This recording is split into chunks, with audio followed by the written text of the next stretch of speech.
which happens in this internet Zoom world. And I'll start. Good morning. A quick Google search tells me that purpose is the reason for which something is done or created or for which something exists. Okay, like, is my life's purpose the reason for my existence?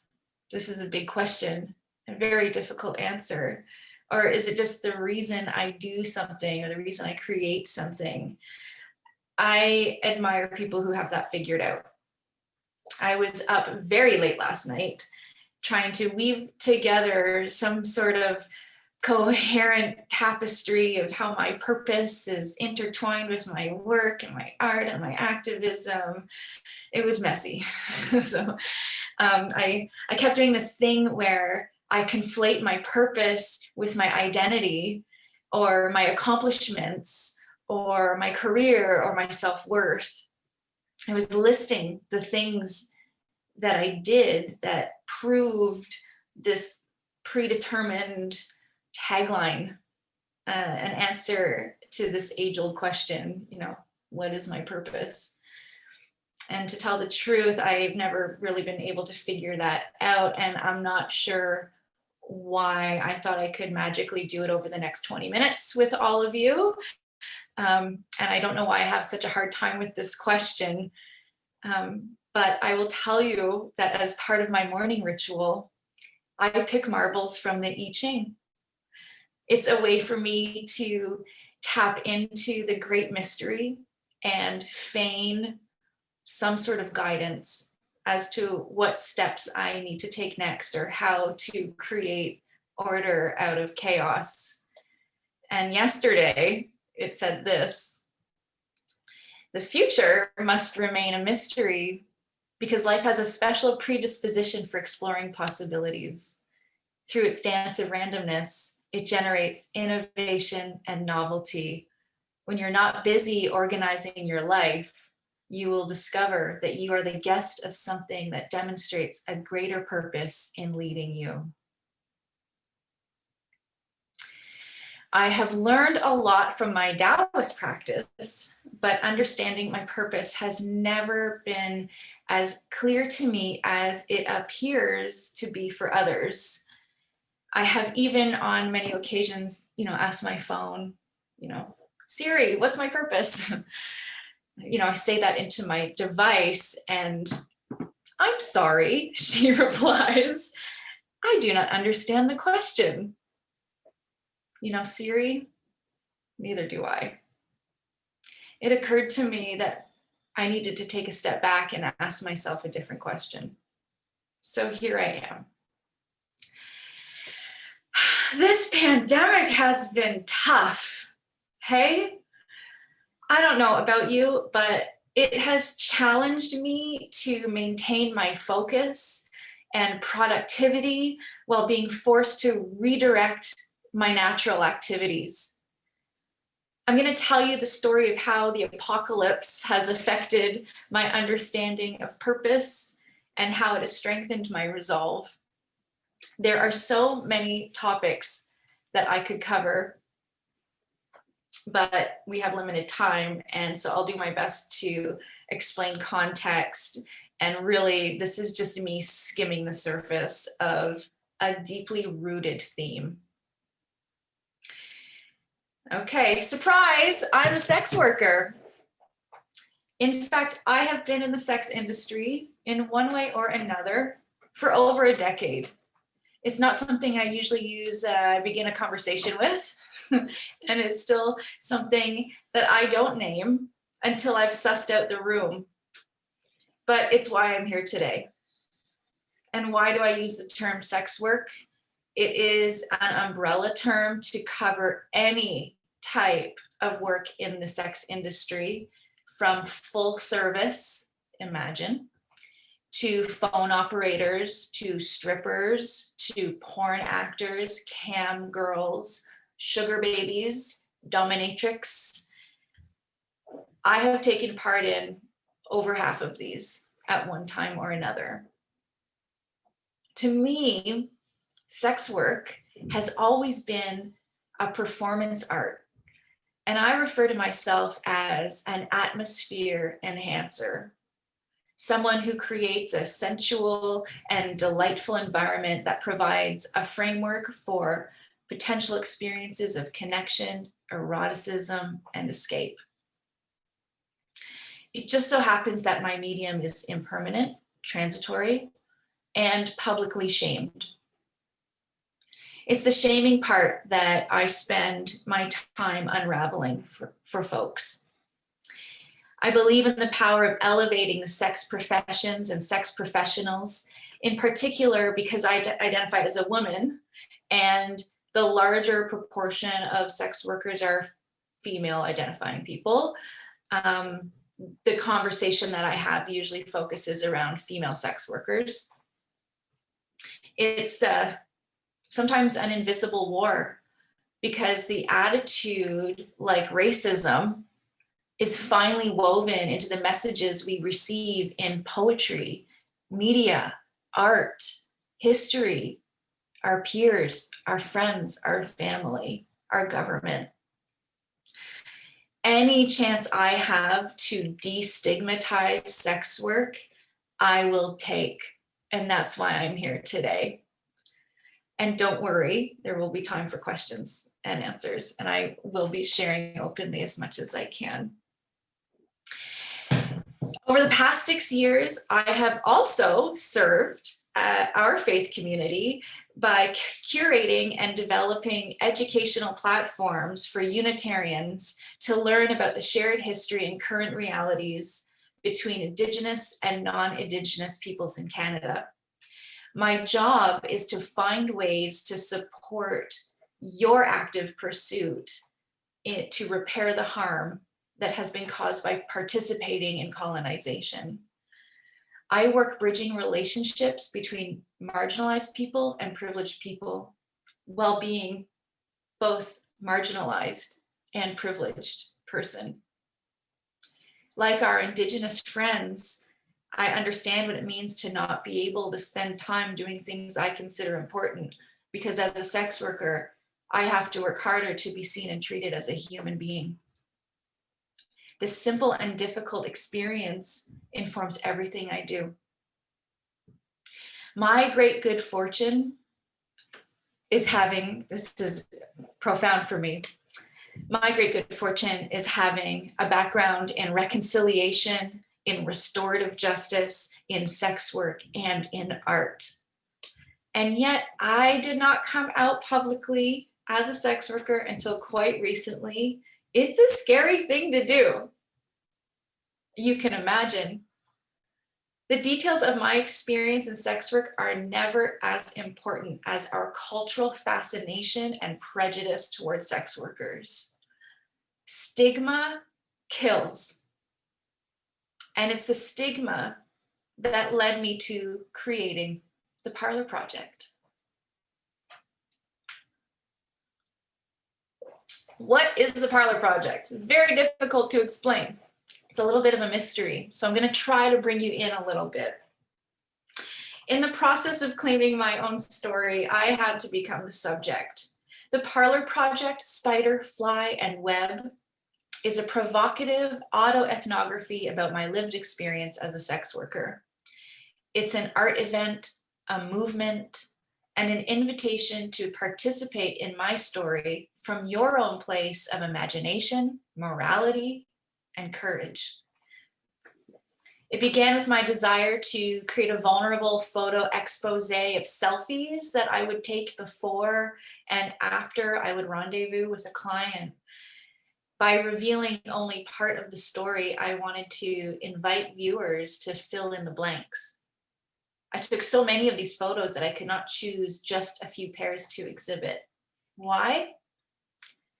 Because my experience cannot be distilled into just a few photos. What kept coming up for me was that this is a human experience, and I needed to find a way to mirror that to the audience.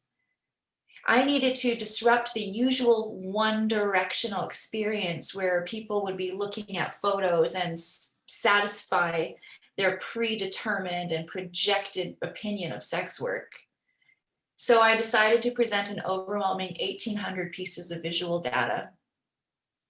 I decided to take up space, and by exposing the entirety of my experience, reflect the human struggle for self-acceptance and belonging with tenderness and loving kindness.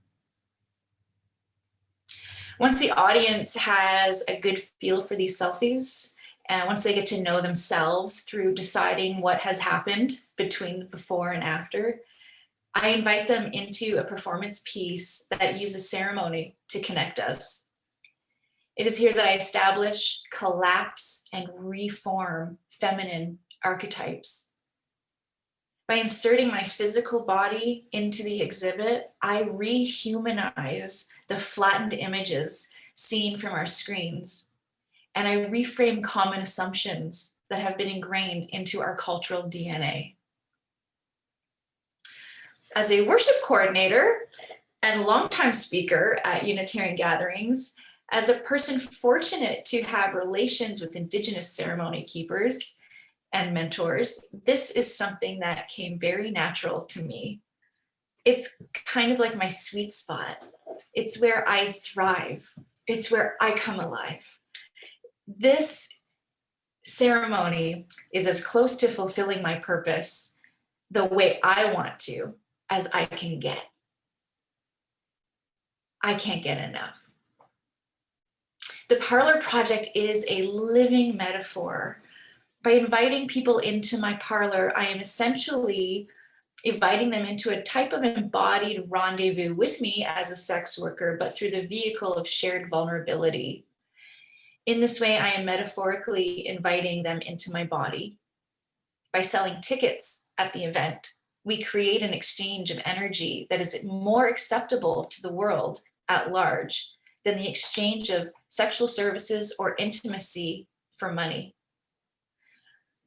We are at a critical time in history where intimacy and vulnerability are less and less accessible to those who provide such amenities, are subject to some of the most inhumane treatment. A lot of vulnerability takes place during a performance for both myself and the audience. Afterward, we process the emotional impact together in a debrief, and it is during this time that the real magic happens. Vulnerable questions, stories, and aha moments emerge from the audience like layers of ice melting off a daffodil. The healing is quite cathartic. Parlor is me, but it is not mine, and I say this often. It immerses the audience in my experience, offering a chance to have a transcendent intimacy together. I literally expose everything about myself that I struggle to understand as a way to connect with the same struggle inside others, and I push through those limitations. By lifting the veil between two worlds, I challenge these social norms regarding my womanhood and, yes, the commodification of the sacred feminine divine. There's something quite profound in seeing yourself in another while being witnessed by them. It is very difficult to dehumanize a person once you can relate to them. That is the purpose of Parlor. The first run was a huge success. It debuted to a sold-out audience in Montreal, and it was followed by 9 more impactful performances. It was presented by my girl art crew, Wolf Lab, and I started to partner with a company to tour across Canada, and it was a very exciting time. We had the dates and locations lined up. I was preparing to go big. My purpose was being fulfilled. I had momentum. You know, like everyone's story. Then the pandemic brought all of my hard work to a screeching halt. Naturally, the Canadian tour was rescheduled till who knows when. Who knows when we'll be able to gather in rooms together. Never mind when it will be safe to tour. I grieved hard. I'm still grieving. I had finally come out in all my truth. I tapped into my life's purpose, and overnight I was forced to find a way to carry my message without my medium. So, I'm doing everything I can to keep the spirit of Parlour alive and continue my work online. I've hosted live sunset ceremonies to hold space for the groundless during the pandemic. I learned a new digital art form to express what I've been going through. I built an erotic art emporium on a pay-per-view platform. Very difficult work. Pivoting into a new field is difficult, and it takes time to master. What was missing for me was my community. The only place to find it is on social media, and so that's where I went. To reach my community, I decided to open my Parlour doors even wider. I created the Medicine Women series, conversations with fellow sex workers, erotic artists, and activists. I am learning from my cohorts how they are navigating new laws, the pandemic, their creative process, their rituals and theologies. And by hosting these YouTube interviews, I aim again to rehumanize sex work and to build authentic relationships with incredible people, one story at a time. People are always curious about sex work, and the Medicine Women series is a way for us to learn more without being shamed for realizing what our internal biases truly are. The audiences I'm trying to reach, maybe you'll find yourself in one of these. Other sex workers, or those in the adult industry, as an act of solidarity and inspiration to keep taking up space. Clients of sex workers, as sex providers, as an act of gratitude for the good relationships and to help identify the source of violence that inevitably arises from the bad ones. Adults of all genders and backgrounds who are curious, longing, and in need of being seen or have their assumptions confronted. Artists who use sex workers to tell stories without acknowledging we have our own voices and who appropriate our experiences for their profit.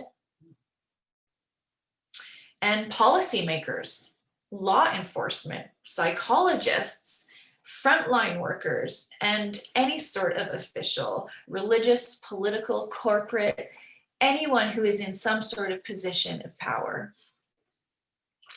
I encourage you to take a listen, to get to know these incredible individuals. Sharing our stories is how we speak truth to power. And I hope that one day when the restrictions lift, we will all have a chance to meet in my parlor, face to face. I made a little heading here, I don't know why I won't stop. Here we go. As you can imagine, COVID presents a lot of challenges for sex workers of all kinds. Strippers don't have clubs to dance in. Full service providers are unable to meet with their clients, and emergency funding won't help if you've survived off of a cash industry. Most of us were forced online to perform for pennies, basically, while we wait out the apocalypse. Anyway, it's been a tough year, to say the least, for everybody, but I would say especially for sex workers, and even more so for trans, queer, disabled sex workers, those of color, and all the combinations in between. Sex work is work. It's hard work. It's a job. It's a skill and a trade. You don't need an education to do the work. You just have to show up. It's also an art form. It's also medicine and a service. It provides intimacy, belonging, connection, and for some, human need for biological release. Sex workers deserve to be paid adequately and treated with the same respect and dignity as any other person. And not just if you're trying to pay off university. Sometimes you can really just like it. Sometimes you really just need to pay your rent. Our human rights are our rights are human rights.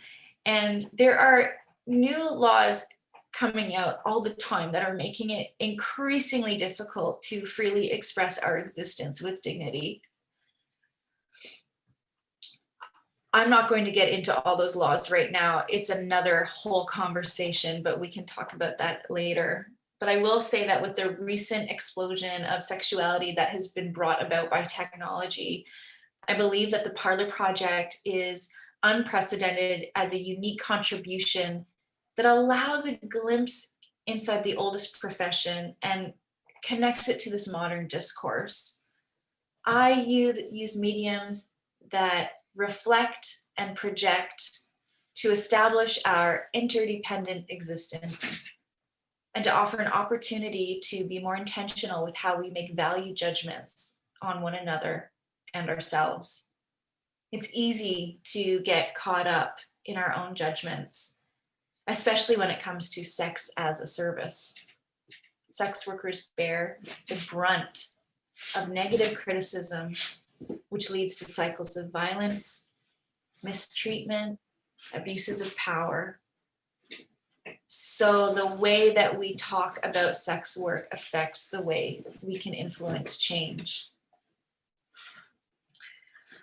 I found great rewards in discovering how weaving together my diverse skill set with my values and creating a body of work that has helped move humanity in the direction of loving kindness. I can see how my work sparks courageous conversations, builds community, and challenges the status quo. For me, life has felt like one long meandering river, and my purpose is a combination of the current and direction, my environment, and the courage I have to stay vulnerable and true to myself as I tread water or swim upstream or float with trust into the vast unknown. My purpose does not hang in neon above my head, flashing confidently with arrows toward my future. No, my purpose reveals herself slowly, teasing me like a burlesque dancer behind a fan of feathers. I know it's there, but I need to pay attention. And I also need to pay her appropriately. So with the time that I have, I want to thank you for being here and for seeing me for all that I am. May we be filled with loving kindness. Amen. So, thanks, guys. I invite us now to take a moment of meditation, silent prayer, or quiet reflection. I will read to you the closing words of the Parlour experience, followed by a moment of silence, and afterward I will call us back to the present for some Q&A.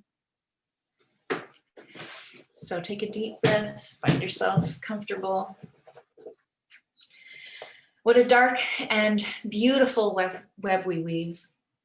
On one side of the fabric, clean ridges of colorful thread cresting and cascading like sand after a night of lapping waves, telling the good life story, bright and glorious, spiritual will, divine and hopeful.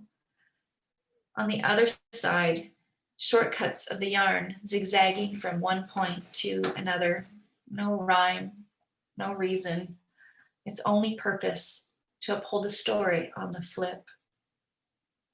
We can only pay attention to one side at a time. That is the paradox.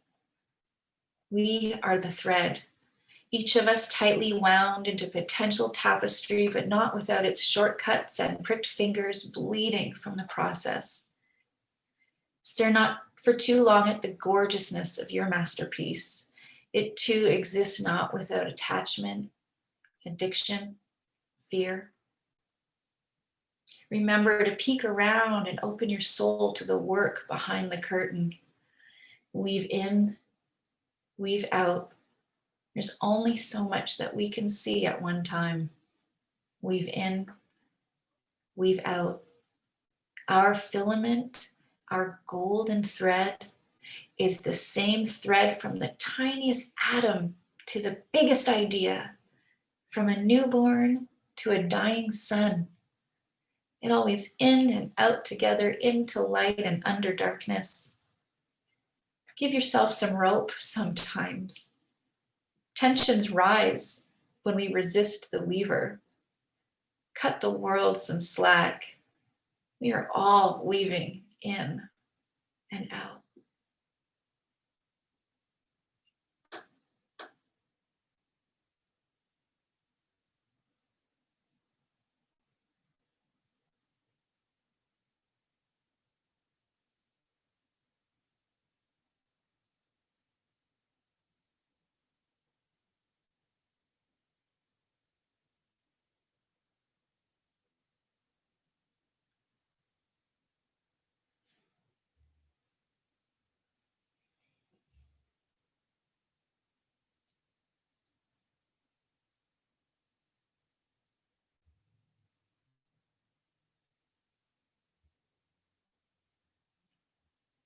And I invite you back to the present moment. And with gratitude, I thank you again for giving me another opportunity to speak. Thank you so much,